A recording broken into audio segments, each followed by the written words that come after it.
마가복음 11장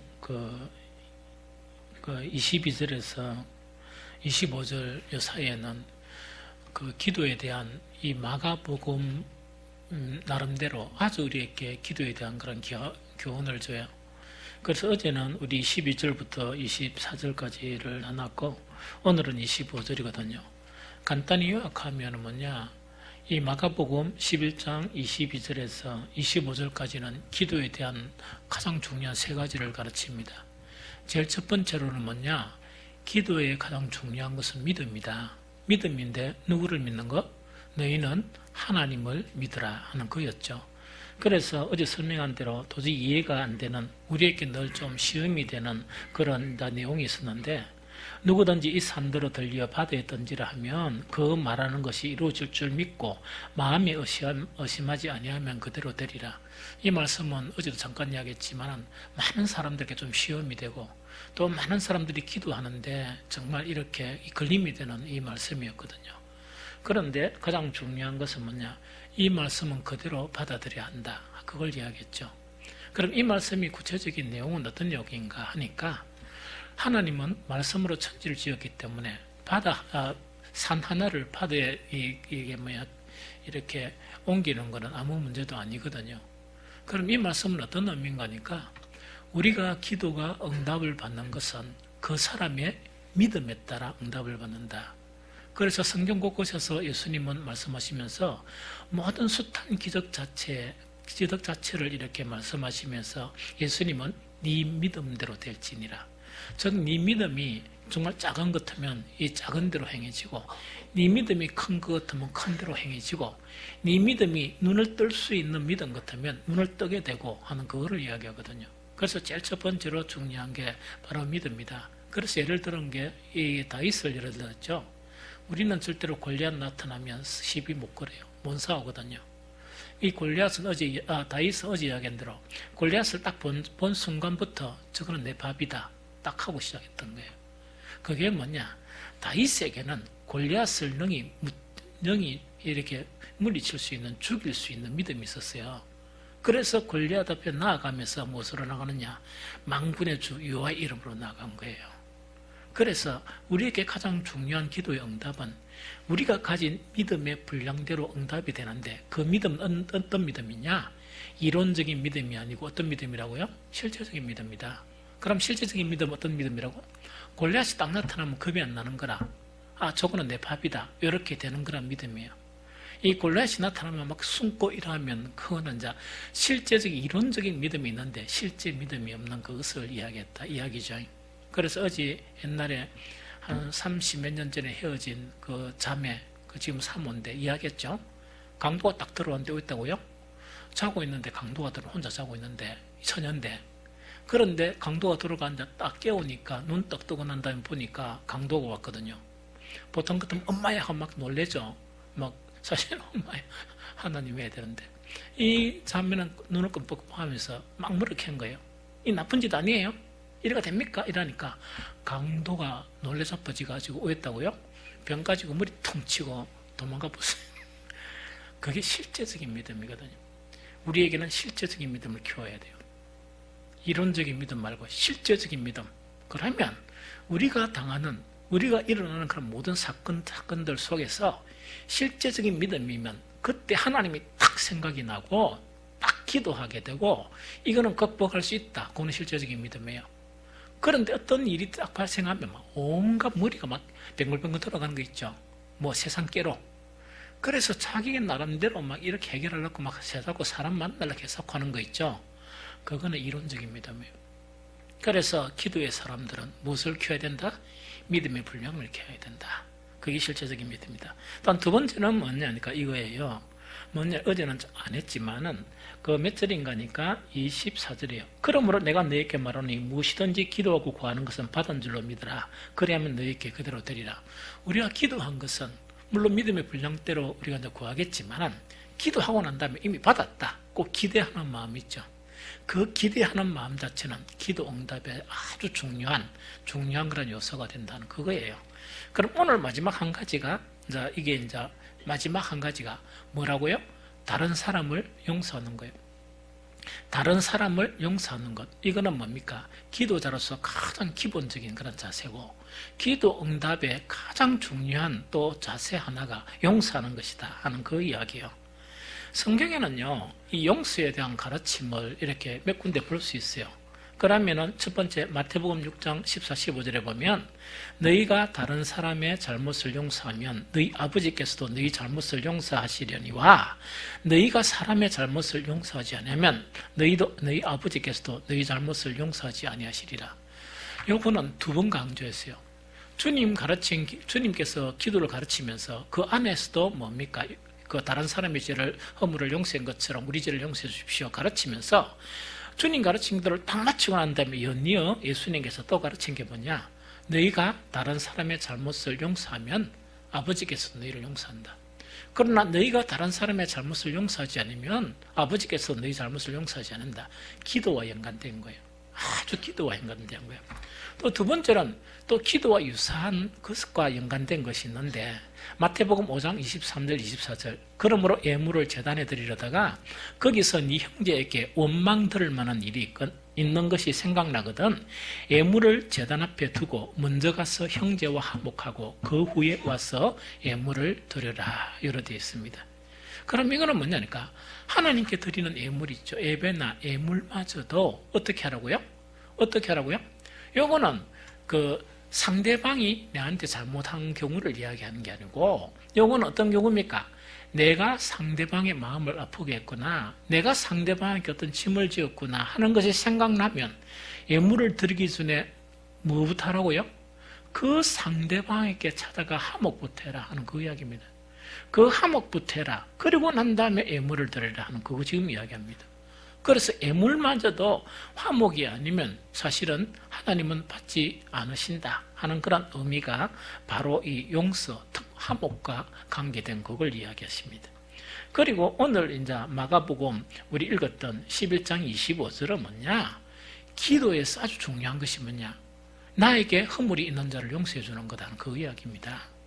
또 기도 응답의 가장 중요한 것은 뭐냐?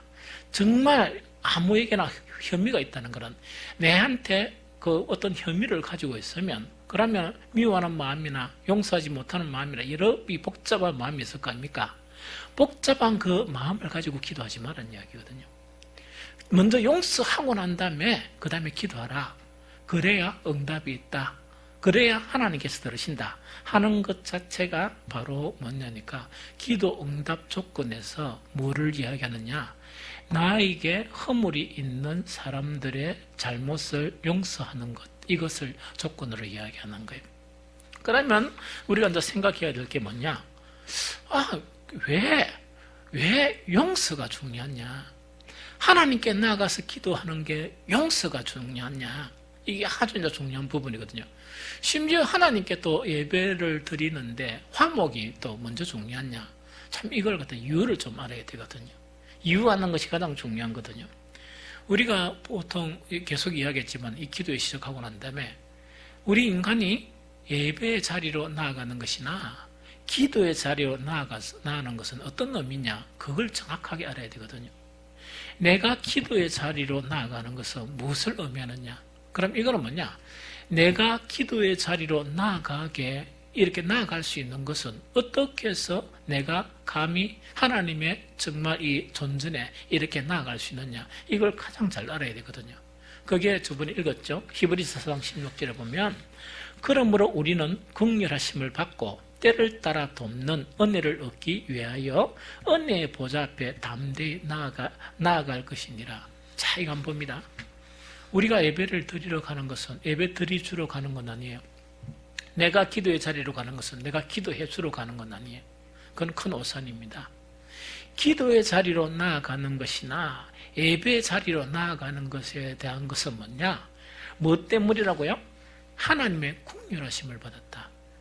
하나님의 긍휼하심을 받았는데 그 긍휼하심의 결정체가 뭡니까? 그 긍휼하심의 조건이 형성된 거. 즉 성막의 이 텐트가 위에서부터 아래로 착 찢어져 버리면서 우리는 비로소 뭐냐? 하나님의 은혜의 보좌 앞에 나가게 되는 거예요. 그것이 뭐냐니까 예수 그리스도의 십자가예요.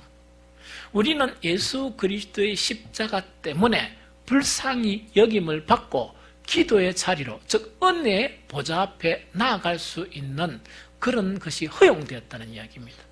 다시 이야기하면, 왜 옛날에 이제 이래 그게 없었으면 이 빛과 소금교회라는 이 예배당 자체가 일하면 안 되죠. 왜냐하면 짐승도 잡아야 되고 하면 막 좀 이 뭡니까 복잡한 일이 많죠. 또 제사도 지내야 되고 막 이런 바 뭐 뒤 복잡한 일이 많죠. 왜 그것이 사라졌느냐? 예수 그리스도의 십자가를 통해서 그것이 다 없어졌습니다. 왜? 모든 것을 다 만족시켰다는 이야기입니다. 그러면서 정말 그 희장이 찢어지면서 우리는 이 예배의 자리, 즉 은혜의 보좌 앞으로 나아갈 수 있었는데, 이 전제 조건은 뭐냐? 하나님의 국률입니다. 하나님의 우리를 불쌍히 여긴 국률인데, 그 국률인데 하나님은 공의의 하나님이기 때문에 정말 그 하나님의 공의를 만족시키는 그 국률이 되려고 그러니까 예수님을 십자가에 못 박게 할 수밖에 없었어요. 그것을 못 받고 난 다음에 하나님은 마음껏 우리를 국률히 여긴 거예요. 불쌍히 여긴 거예요. 이해가 되죠? 그러면 자, 이런 이야기다, 그죠?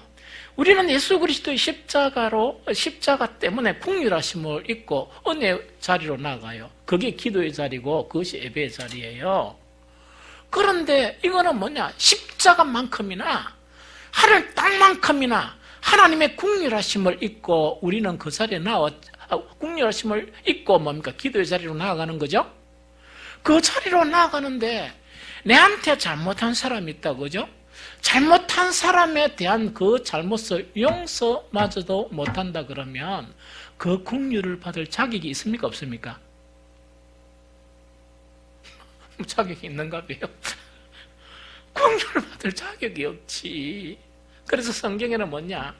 그 많은 돈, 만약에 한 1억이 뭡니까? 빚 탕감을 받은 자가 이래가 막 사정사정해가 좀 탕감해달라고 하니까 탕감해줄게 이랬다, 그죠? 오다가 지한테 100만 원 빚진 사람을 만나는 거야. 만나가지고 안 준다고 맥살 잡고 있답니까? 니는 오늘 네가 줬니 내가 줬니 하자 이랬는데 누가 봤다고? 탕감해준 그 집에 종이 받는 거야. 바가 주인한테 쩌러 가가지고 1억 탕감받은 놈이 100만 원 받을 게 있는 사람 반 죽이고 있습니다. 이렇게 막 촛대비도 까고 있다니까 반 죽이고 있습니다 했는 거야. 다시 잡아라 이야기다, 그죠? 그와 똑같은 거예요. 그래서 성경의 교훈을 보면 하나님은 공의의 하나님이에요. 하나님은 질서의 하나님이에요. 이게 무슨 말인지 알겠죠? 그만큼 빚을 짓으면은 좀 빚을 갖다가 내한테 빚을 조금 이렇게 졌다. 그만큼 하나님의 마음을 상하게 하고 죄만 짓고 하나님께 나아갈 자격조차 없는 그것을 갖다가 십자가의 공로로 말미암아 국률하심을 입었으면 그 조그만한 일 그거 가지고 뭡니까? 이 마음의 섭섭함이나 이 뭡니까? 화나 이런 거 있죠. 품고 이래가지고 뭡니까? 뿌듯이 그 예배의 자리나 기도의 자리로 나왔다. 그건 자세가 안 된 거예요. 어떤 자세냐? 거룩하신 하나님의 존전에 나아갈 이 뭡니까? 예복을 입고 나아가야 되는데 너무나 더럽고 추한 옷을 입고 나아가는 것과 같은 모양이에요. 그러고 솔직히 얘기할게요. 하나님 사하고 우리 사이에 국률하심을 입은 거는 잘못이 누구에게 100%입니까? 내한테 100%입니까? 그러고 내한테 100%인데 내가 하나님께 뭐 드린 게 있습니까? 하나님이 독생자 예수 그리스도를 십자가에 못 박는 그런 대가를 지불했습니까? 하나님이 대가 지불했잖아. 그런데 솔직히 만약에 우리 부부 사이에 막 이래가 나는 막 이래 상처받았다 이야기죠. 양자말을 연주 들어보면 똑같아. 상반가실이라. 상반가실이에요. 그런데 그 용서하지 못하는 마음은 어떤 마음인가 하니까 완전히 지가 100% 당했다고 생각하는 거라. 100% 당했다고 생각해가 속이 불불 끓이면서 용서도 못하고 이러는 거예요. 그럼 알아야 될 게 이게 뭔가 100% 잘못된 것도 상반가실을 갖다가 100% 잘못했다고 깨닫지 못하는 그 자신을 위해서 누가 십자가에 못 박혔다고? 예수 그리스도가 십자가에 못 박혀가 국률하심을 받았다는 이야기예요. 그래서 정말 하나님의 존전에 나아가는 그 조건 자체는 뭐냐? 용서가 왜 필요한가? 우리가 그만큼 용서를 받았기 때문에 마땅히 용서해야 된다는 그 이야기입니다. 이해되죠? 우리가 마땅히 놀라운 긍휼을 받았기 때문에 우리는 마땅히 뭘 해야 돼? 진짜로 과실이요. 자, 보통 상반 과실이라도 분해가 펑펑하죠.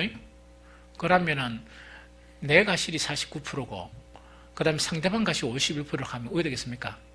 머리 딱 사매고, 그죠? 밥 안 먹고 찬물 뜯어놓고요. 그래 누웁니다. 억울해가지고. 무슨 보통 사람의 심성인데 그런 심성이 너무너무 억울한 거라. 자신의 그런 49% 그런 과실은 아무것도 생각이 안 나는 거예요. 그런 마음은 어떤 마음인가니까 늘 이야기했죠. 죄에 속한 마음이에요. 왜 그런다니까? 자기가 그 문제를 물어봤느냐? 죄의 속성인 육의 눈으로 보니까 사탄이 속이는 거예요.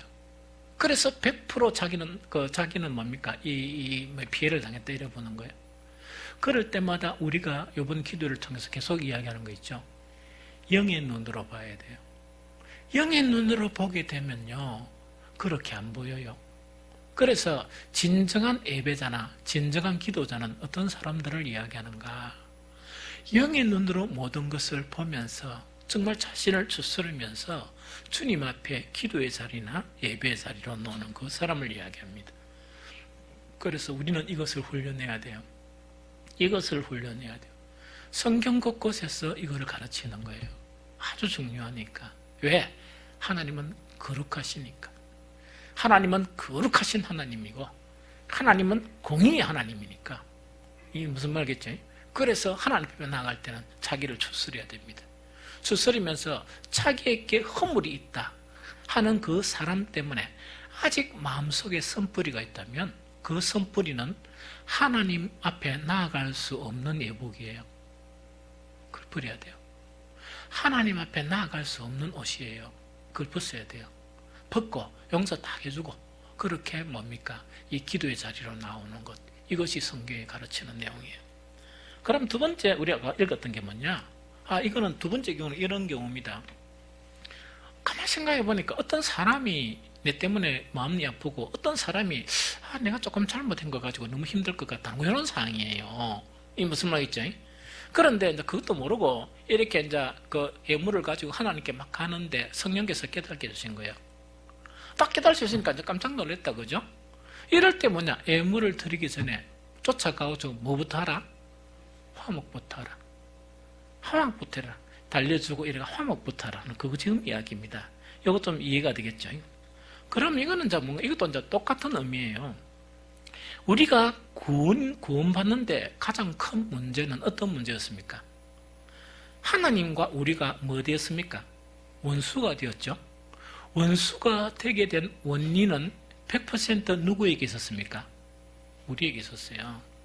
우리에게 있었는데 예수 그리스도의 십자가를 제사로 표현하면서 어떤 제사로 표현하죠?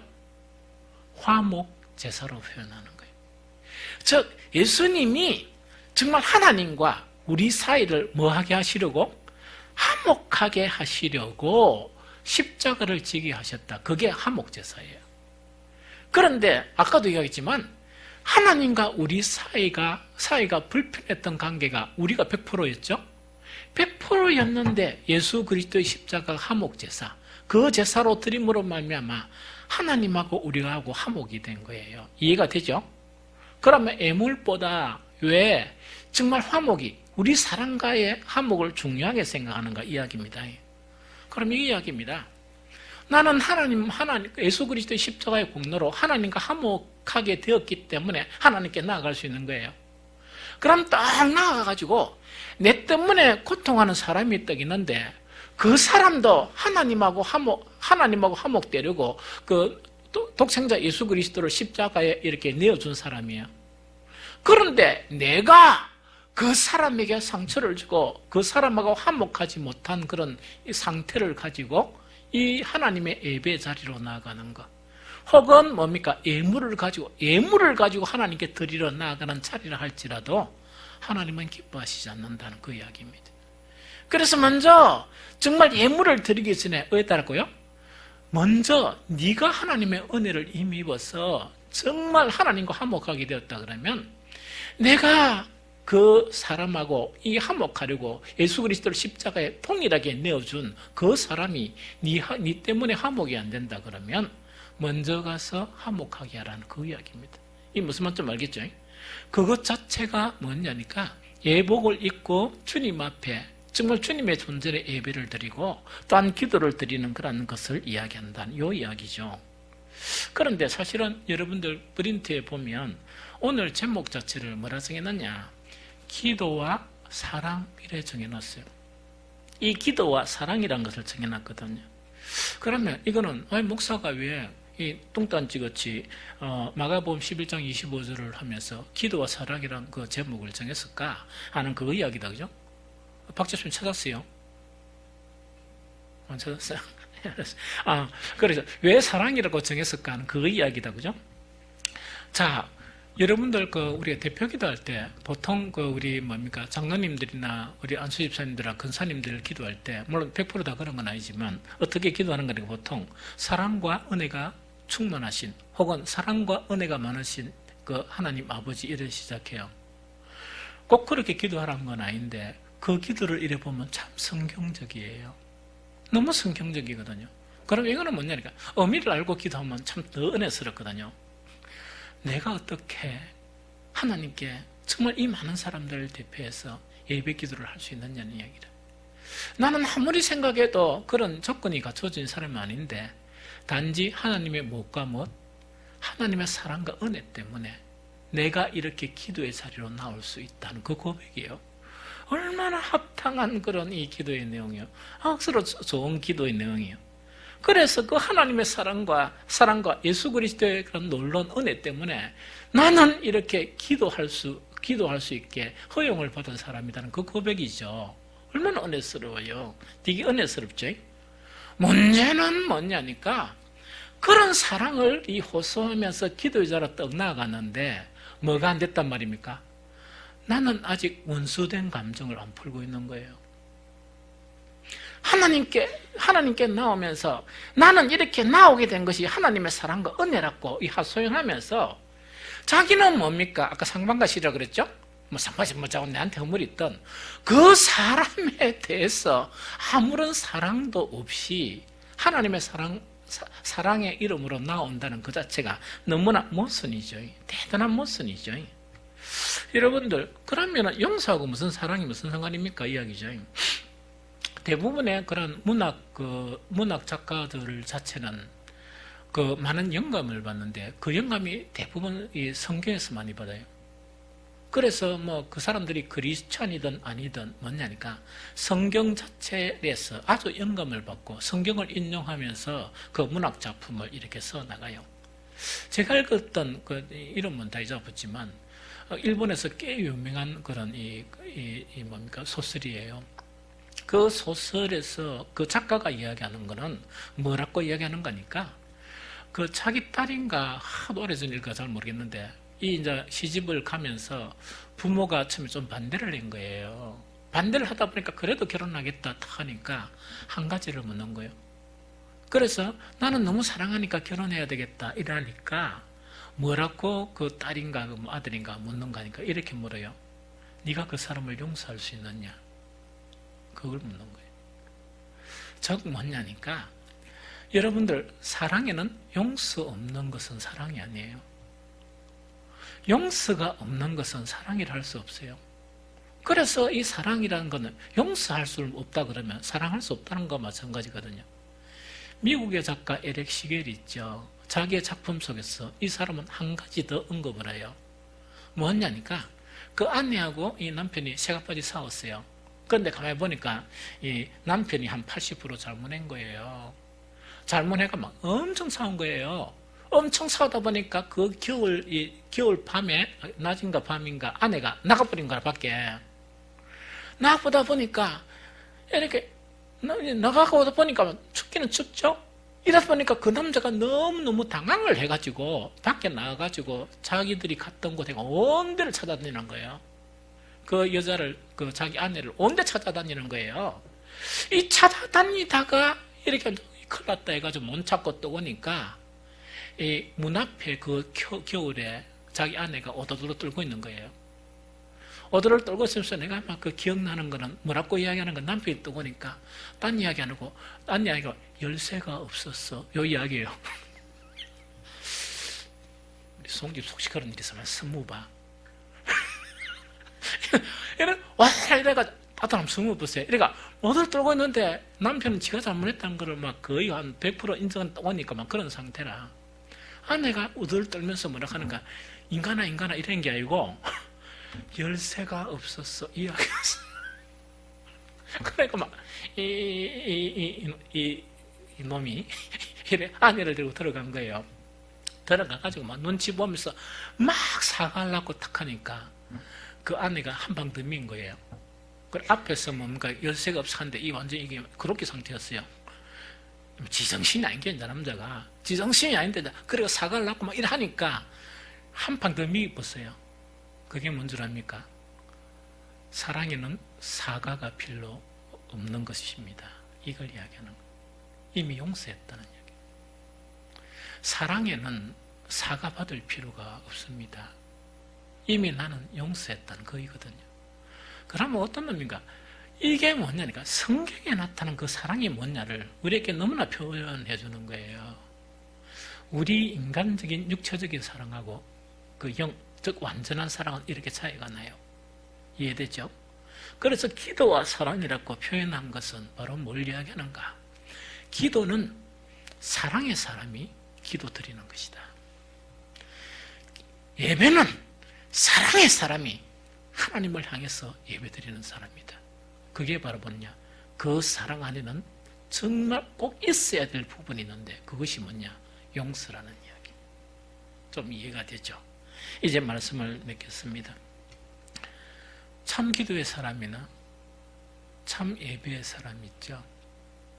정말 사랑과 은혜를 근거해서 하나님께 나아가요. 그런데 그 사랑 안에는 뭐가 포함되어 있나? 용서가 포함되어 있어요.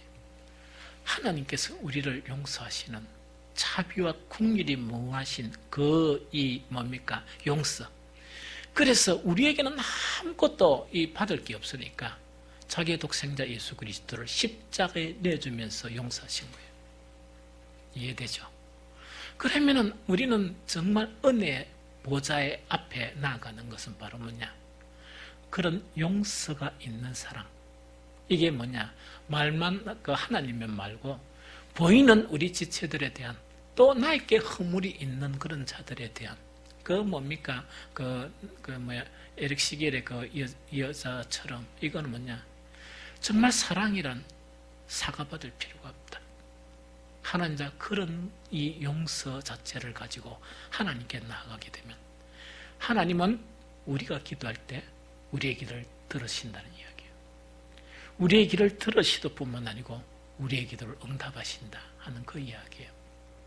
이제는 주님 앞에 나아갈 때 우리는 예복을 갖추어 입고 나가는데 그 예복 중에서 가장 중요한 예복이 뭐냐? 용서의 예복이에요. 사랑의 예복이에요. 그것을 갖추어 입고 예배 자리로 나아가고 기도의 자리로 나아가서 여러분들이 어떤 기도를 하더라도 하나님이 들어주시는 기도의 사람이 되시기를 예수 그리스도 이름으로 축복합니다.